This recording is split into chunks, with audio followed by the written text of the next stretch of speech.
নমস্কার। আজকের আলোচনায় উপস্থিত সকল দর্শক বন্ধুকে স্বাগত জানাই। আজ এডুকেশনাল স্ট্যাটিস্টিক্সের অন্যতম গুরুত্বপূর্ণ একটি বিষয় product moment coefficient of correlation অর্থাৎ প্রোডাক্ট মোমেন্ট সহগতির সহগাঙ্ক নিয়ে আলোচনা করব। আজকে আমরা জানতে পারবো প্রোডাক্ট মোমেন্ট কোএফিসিয়েন্ট অফ কোরিলেশনের ধারণা, অনুমানসমূহ, উদাহরণ সহযোগে গণনা পদ্ধতি ও তার ব্যাখ্যা, সুবিধা, অসুবিধা এবং ব্যবহারগুলি সম্পর্কে।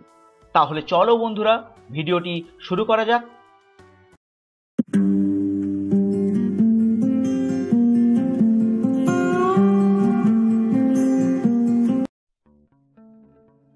বিখ্যাত পরিসংখ্যানবিদ কার্ল পিয়ারসন সর্বপ্রথম product moment coefficient of correlation ধারণা নিয়ে আলোচনা করেন, তাই ওনাকে এই ধারণার জনক বা প্রবর্তক বলা হয়।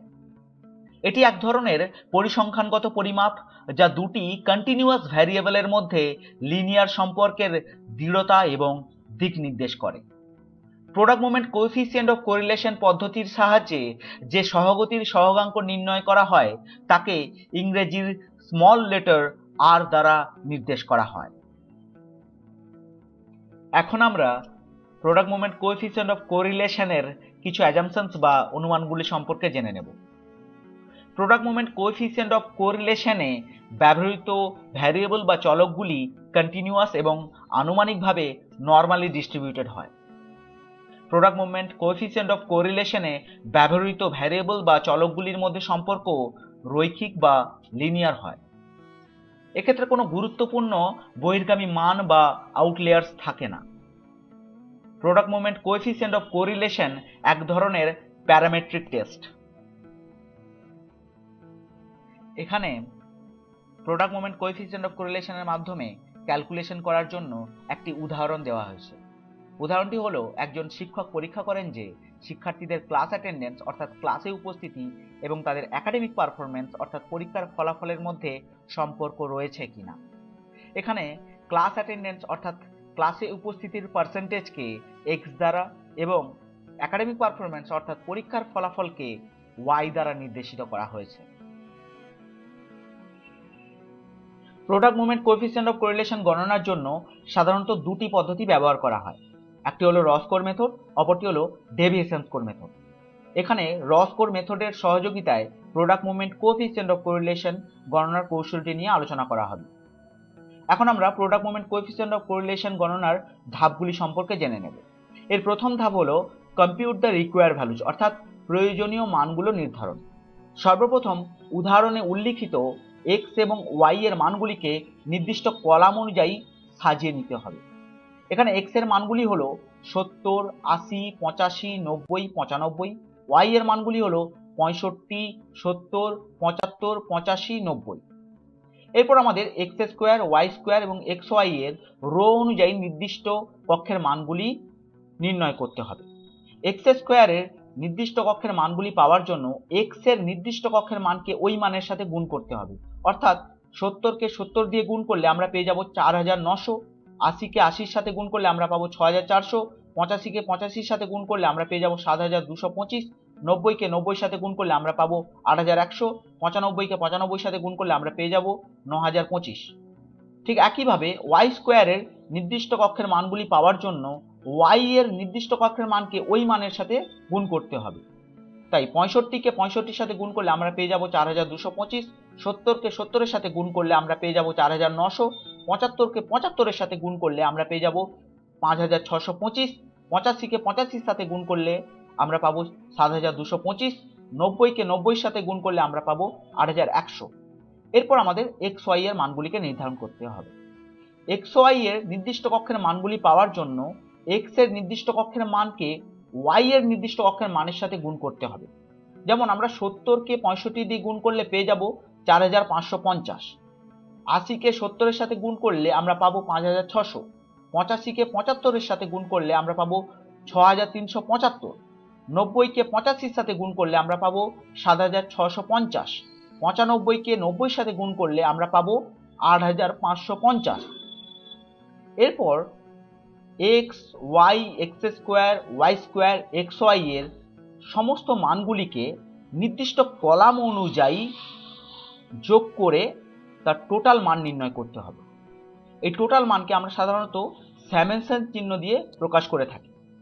তো এক্স এর সমস্ত মানগুলিকে আমরা যদি যোগ করি তাহলে পাবো 420।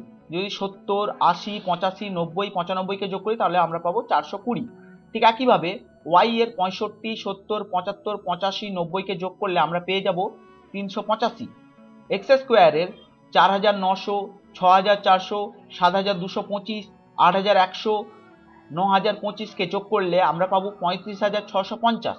ওয়াই স্কোয়ারের ক্ষেত্রে 4225, 4900, 5625, 7225, 8100কে যোগ করলে আমরা পেয়ে যাব 30075।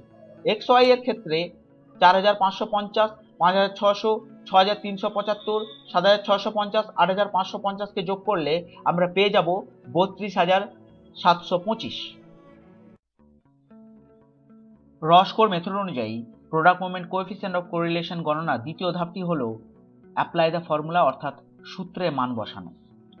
এখানে ব্যবহৃত সূত্রটি হলো r equal to n into summation X Y minus summation X into summation Y root ওভারের মধ্যে square bracket start n into summation X square minus round ব্র্যাকেটের মধ্যে সামেশন এক্স তার square, square bracket closed, into আবার একটি square bracket start n into summation Y square minus round ব্র্যাকেটের মধ্যে summation Y তার স্কোয়ার, স্কোয়ার ব্র্যাকেট ক্লোজড। এর আগেই আমরা summation X, summation Y, summation X square, summation Y square এবং summation X Y এর মান নির্ণয় করে রেখেছি। এখন n এর মান হলো 5। এটি আমরা পেলাম কোথা থেকে? এর জন্য আমাদের আগের ব্যবহৃত টেবিলটি একবার দেখে নিতে হবে। এখানে ব্লু কালারের যতগুলি টোটাল রো এর সংখ্যা আছে সেটি হলো n এর টোটাল মান। এখানে আমরা দেখতে পাচ্ছি টোটাল ব্লু কালারের 5টি রো আছে, 1, 2, 3, 4, 5। উপরে রেড কালারের এবং নিচে পার্পল কালারের যে রো আছে সেটি n এর মান হিসেবে কাউন্ট হবে না। কেবলমাত্র ব্লু কালারের যতগুলি রো আছে সেই টোটাল সংখ্যাটি হচ্ছে n এর মান হিসেবে কাউন্ট হবে। তাই এখানে টোটাল n এর মান হলো 5। এখন গণনার মাধ্যমে যে মানগুলি আমরা পেয়েছি সেগুলি এই সূত্রের নির্দিষ্ট জায়গায় বসাতে হবে। যেমন n এর মান 5 এখানে নির্দিষ্ট জায়গায় বসানো হয়েছে, সামেশন এক্স ওয়াই এর মান 32725 এখানে রাউন্ড ব্র্যাকেটের মধ্যে নির্দিষ্ট জায়গায় বসানো হয়েছে, মাইনাস সামেশন এক্স এর মান 420 এখানে রাউন্ড ব্র্যাকেটের মধ্যে বসানো হয়েছে, সামেশন ওয়াই এর মান 385 এখানে রাউন্ড ব্র্যাকেটের মধ্যে বসানো হয়েছে। এখানে কয়েকটি রাউন্ড ব্র্যাকেট ব্যবহার করা হয়েছে গণনার সুবিধার জন্য। এরপর রুট ওভারের মধ্যে বিভিন্ন মানগুলি বসাতে হবে। ফার্স্ট স্কোয়ার ব্র্যাকেটের মধ্যে n এর মান 5 বসানো হয়েছে, সামেশন এক্স স্কোয়ারের মান 35650 এখানে রাউন্ড ব্র্যাকেটের মধ্যে বসানো হয়েছে, মাইনাস সামেশন এক্স এর মান 420 এখানে বসানো হয়েছে এবং তার হোল স্কোয়ার দেওয়া হয়েছে। এরপর ফার্স্ট স্কোয়ার ব্র্যাকেট ক্লোজ করা হয়েছে, into second square bracket start হচ্ছে। এখানে n এর মান 5 বসানো হয়েছে, সামেশন ওয়াই স্কোয়ারের মান 30075 এখানে রাউন্ড ব্র্যাকেটের মধ্যে বসানো হয়েছে, মাইনাস সামেশন ওয়াই এর মান 385 এখানে রাউন্ড ব্র্যাকেটের মধ্যে বসানো হয়েছে এবং তার হোল স্কোয়ার করা হয়েছে। এরপর সেকেন্ড স্কোয়ার ব্র্যাকেট ক্লোজ করা হয়েছে। রস্কোর মেথড অনুযায়ী product movement coefficient of correlation গণনার তৃতীয় ধাপটি হলো সিম্পলিফাই দ্য নিউমেরেটর, অর্থাৎ স্বাভাবিককরণ। এক্ষেত্রে 5 সাথে 32725কে গুণ করলে আমরা পেয়ে যাব 1,63,625। 420কে 385 দিয়ে গুণ করলে আমরা পেয়ে যাব 1,61,700। এরপর রুট ওভারের মধ্যে ফার্স্ট স্কোয়ার ব্র্যাকেটের মধ্যে 5কে 35,650 দিয়ে গুণ করলে আমরা পেয়ে যাব 1,78,250 এবং 420কে 420 দিয়ে গুণ করলে আমরা পেয়ে যাব 1,76,400 ইন্টু সেকেন্ড স্কোয়ার ব্র্যাকেটের মধ্যে 5কে 30,075 দিয়ে গুণ করলে আমরা পেয়ে যাব 1,50,375 মাইনাস 385কে 385 দিয়ে গুণ করলে আমরা পেয়ে যাব 1,48,225। এক্ষেত্রে আমরা বদমাশ নামক একটি ট্রিক ব্যবহার করতে পারি। B for bracket, O for or, D for division, M for multiplication, A for addition, S for subtraction. এই অনুসারে আমরা গণনা করতে পারি। তবে খেয়াল রাখতে হবে যেন গণনার মধ্যে কোনো ত্রুটি না থাকে। র স্কোর মেথড অনুযায়ী product moment coefficient of correlation গণনার চতুর্থ এবং অন্তিম ধাপটি হল সিম্পলিফাই দ্য ডিনোমিনেটর, অর্থাৎ ক্রমিকভাবে হিসাব। এখানে 1,63,625 থেকে 1,61,700 বিয়োগ করলে আমরা পাবো 1,925।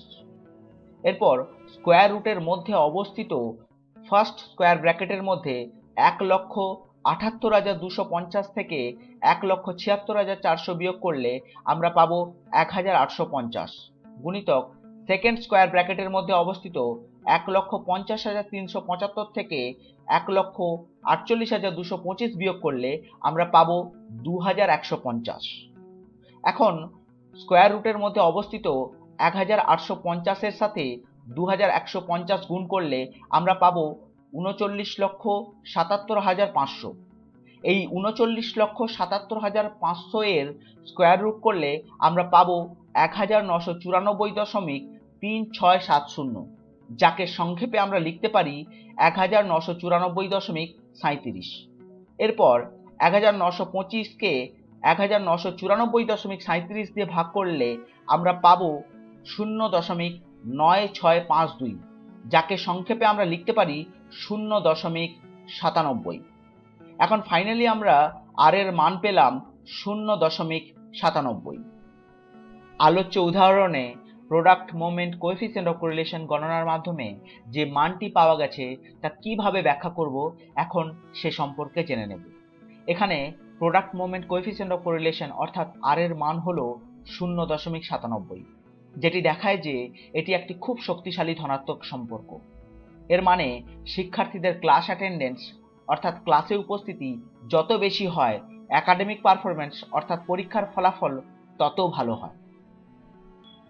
বিখ্যাত পরিসংখ্যানবিদ গ্যারেট 1966 সালে ওনার লেখা statistics in psychology and education বইয়ে কোএফিসিয়েন্ট অফ কোরিলেশনের মাধ্যমে প্রাপ্ত আর এর মানের ভিত্তিতে একটি ব্যাখ্যামূলক শ্রেণীবিভাগ করেছেন, যা ভ্যারিয়েবলগুলির মধ্যে সম্পর্কের শক্তি বোঝাতে সাহায্য করে। এটি শিক্ষার্থীদের জন্য সম্পর্কের শক্তি বুঝতে এবং বিশ্লেষণ করতে একটি সাধারণ নির্দেশিকা হিসেবে ব্যবহৃত হয়। এই শ্রেণীবিভাগে সম্পর্কের শক্তি নির্ধারণের জন্য একটি স্কেল দেওয়া হয়েছে, যা দুর্বল সম্পর্ক থেকে খুব শক্তিশালী সম্পর্ক পর্যন্ত বিস্তৃত। এক্ষেত্রে আর এর মান যদি 0 থেকে প্লাস অথবা মাইনাস 0.2 এর মধ্যে হয় তা নেগলিজিবল অর ইনডিফারেন্ট, অর্থাৎ সম্পর্ক প্রায় নেই বা খুব কম আছে বলে ধরা হবে। যদি আর এর মান প্লাস অথবা মাইনাস 0.2 থেকে প্লাস অথবা মাইনাস 0.4 এর মধ্যে হয় তাহলে লো কোরিলেশন প্রেজেন্ট বাট স্লাইট, অর্থাৎ সম্পর্ক বিদ্যমান কিন্তু তা খুবই দুর্বল হিসেবে ধরা হবে। যদি আর এর মান প্লাস অথবা মাইনাস 0.4 থেকে প্লাস অথবা মাইনাস 0.7 এর মধ্যে হয় তাহলে সাবস্টেন্সিয়াল আর মার্কড কোরিলেশন, অর্থাৎ সম্পর্ক মাঝারি বা লক্ষণীয় বা দুটি ভ্যারিয়েবলের মধ্যে সুস্পষ্ট সম্পর্ক আছে বলে ধরা হবে। যদি আর এর মান প্লাস অথবা মাইনাস 0.7 থেকে প্লাস অথবা মাইনাস 1 এর মধ্যে হয় তাহলে high to very high correlation, অর্থাৎ সম্পর্ক খুবই শক্তিশালী বা অত্যন্ত শক্তিশালী হিসেবে ধরা হবে। এটি মনে রাখতে হবে যে কোএফিসিয়েন্ট অফ কোরিলেশন অর্থাৎ আর এর মান কিন্তু সব সময় 0 থেকে সর্বাধিক প্লাস অথবা মাইনাস 1 এর মধ্যেই হয়। Product moment coefficient of correlation পদ্ধতির সুবিধাগুলি হলো, এটি সহজ সূত্র বা স্ট্যাটিস্টিক্যাল সফটওয়্যার ব্যবহার করে নির্ধারণ করা যায়। এই পদ্ধতি সম্পর্কের দৃঢ়তা ও দিক নির্ধারণের জন্য একটি স্পষ্ট সংখ্যা প্রদান করে। এই পদ্ধতিটি শিক্ষাবিজ্ঞান, মনোবিজ্ঞান, অর্থনীতি ইত্যাদি বিভিন্ন ক্ষেত্রে প্রযোজ্য। এক্ষেত্রে কোরিলেশন ভ্যারিয়েবল বা চলকগুলির পরিমাপের এককগুলির উপর নির্ভর করে না। Product moment coefficient of correlation পদ্ধতির অসুবিধাগুলি হলো, এটি কেবল লিনিয়ার বা রৈখিক সম্পর্কের মাপকাঠি। এটি অরৈখিক সম্পর্ক নির্ধারণ করতে পারে না। এক্ষেত্রে চরম মানগুলি ফলাফলে বড় পরিবর্তন আনতে পারে। এটি কারণ নির্ধারণ করতে অক্ষম। হাই কোরিলেশন বা উচ্চ পারস্পরিক সম্পর্ক মানে শুধু কার্যকারণ বোঝায় না। এক্ষেত্রে ভুল স্কেলে গণনা হলে ফলাফল বিকৃত হতে পারে। এক্ষেত্রে অসম ভ্যারিয়েন্স সম্পর্ককে বিকৃত করতে পারে। Product movement coefficient of correlation পদ্ধতির ব্যবহারগুলি হলো, এটি শিক্ষাক্ষেত্রে বিভিন্ন গবেষণামূলক কাজে ব্যবহার করা হয়, যেমন উপস্থিতি এবং শিক্ষাগত সাফল্যের সম্পর্ক, অথবা পড়াশোনার সময় এবং পরীক্ষার ফলাফলের সম্পর্ক বিশ্লেষণ করতে ব্যবহৃত হয়। এই পদ্ধতিটি সামাজিক বিজ্ঞানেও ব্যবহার করা হয়, যেমন আয় এবং ব্যয়ের সম্পর্ক বিশ্লেষণ করতে ব্যবহৃত হয়। এই পদ্ধতিটি মনোবিজ্ঞানেও ব্যবহার করা হয়, যেমন বুদ্ধিমত্তা এবং কর্মক্ষমতার সম্পর্ক নির্ধারণ করতে ব্যবহৃত হয়। এটি প্রাকৃতিক বিজ্ঞানেও ব্যবহার করা হয়, যেমন তাপমাত্রা এবং উদ্ভিদের বৃদ্ধির সম্পর্ক বিশ্লেষণ করতে ব্যবহৃত হয়।